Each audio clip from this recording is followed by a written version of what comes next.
Patriots are back from a long weekend and trying to keep this winning streak intact. And before we look at the Pats-Bears matchup, let's take a little bit of a rewind and look at the week that was here at Gillette, which I guess is a week plus in this edition. It started with a win against the Jets, their third straight. They're 5-2 in first place in the AFC East, and they've kept the good times going.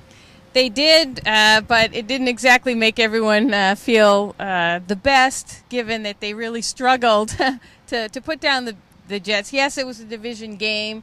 I think people might have expected more from the Patriots, even though, they're working on short rest. They had put in a tough schedule between Monday night games and Sunday night games, but they struggled, particularly on defense. They couldn't stop the run once again, which is a problem that's cropped up in different games.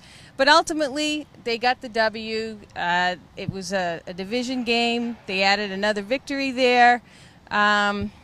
They suffered another injury to Chandler Jones, which is something to look at going forward. Might impact them defensively, obviously, their top pass rusher. So some good, some not so good from the game. Yeah, it was a harmonious game for a lot of guys. Darrelle Revis got to beat the Jets. Chris Jones came back from last year's fiasco, I guess the first ever illegal pushing penalty in NFL history, blocks the field goal to seal the win.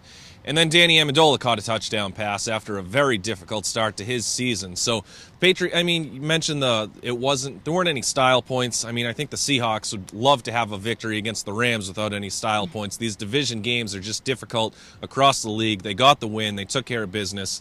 They had some communication issues in the front seven. Not having Gerard Mayo clearly led to that. They believed strongly that an extra bit of preparation would help them solve those issues, get the run game back in order, at least defensively.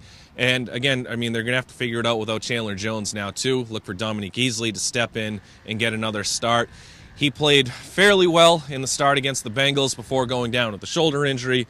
But we mentioned that Revis guy earlier, and Karen, you were the first to provide some actual details as to why Revis wasn't here on Tuesday, so why don't you lead us into that?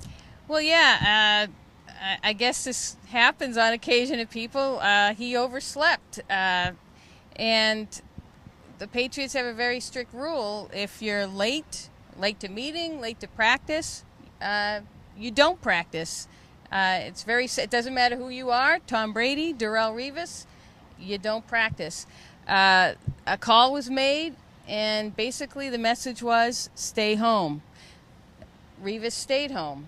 But later in the day, after players left, Revis requested a meeting with Coach Belichick. They got together. He came in, apologized, knew he had made a mistake. Says, it's not in his character to be late. Was very humble, I'm told. And I don't think it's going to be this big issue or big problem going forward. They settled the issue, and it's on to the Bears. Yeah, one thing that you can really give a head nod to Revis for is his accountability and his willingness to put this to bed. There's no ill will toward Belichick. He understood the rule.